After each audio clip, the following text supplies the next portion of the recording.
कारिकर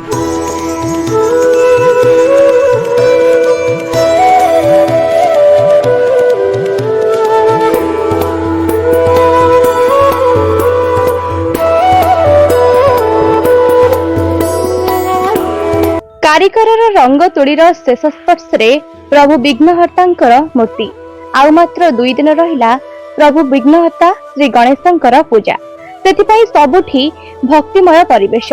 तेज दर्शक बंधु आज आम अच्छु जाजपुर गोविंदजू मूर्तिशाला जो आपण मैंने देखा पाइबे जाजपुर सबुठारु सुउच्च मूर्ति मान निर्माण हेबार एठारे आपण मैंने अति सुलभ मूल्य मूर्ति मान पाइपरिबे।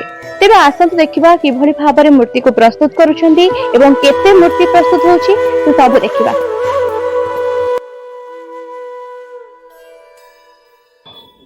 मोना लबाचंद पृष्टि मुझे प्रति वर्ष ये छोट मूर्ति ये नवा आसे कारण ये मूर्तिर क्लारिटी बहुत सुंदर एवं कम रेट भी आ मूर्तिर माने जो कलर भी कॉम्बिनेशन बहुत भल रखती है आ जीवंता मूर्ति भाया लगे यहाँ मूर्ति सब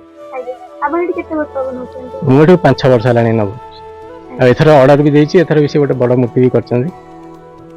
आज्ञा मो ना हूँ उमाकांत ओछा ये गोविंदजू नगर मंदिर पाखरे ये काम होची आउ एमती 1.5 मास हलानी काम चलची एमती ये मो छुआटी बेलू आज्ञा करुछि दीर्घ 22 वर्ष हलानी ये काम मु करी आसलेनी आ ये मोर शिखिबा होची गोखना बारवाटी मु शिखुथिनी आम गुरुंग ना होची भरत चंद्र घड़ाई आउ एमती बड़ बड़ पूजा मंडप रे मु काम भी करी आसलेनी दीर्घ 20 वर्ष हलानी। जाजपुर बड़ बड़ मूर्ति एठी तैयारी हेई थाए एठू तैयारी हेकी पूजा मंडप को जाई थाए। मूर्ति आमर छोट बड़ साइज ने की रेट रहूची आपण छांचपिटा मूर्ति 200 टंका रु आरंभ करी बड़ मीडियम रही 7,000 8,000 एमती की 15-16 हजार पर्यंत बड़ मूर्ति रेट रही। मेढ़ पाखापाखि 15-16-17 एमती सब रही। आज्ञा केते प्राय मेढ़ जो मूर्ति हुए गणेश एठी प्राय 20-25 मेढ़ हुए छोट बड़ मिसेकी आउ छोट मूर्ति 50-100 भलिया हुए। की मिसी करंती केते जण आमे प्राय 4-5 जण भलिया अछु एठी। आगे केबे काम आरंभ करले प्राय तो 1.5 मास हलानी काम चलछि।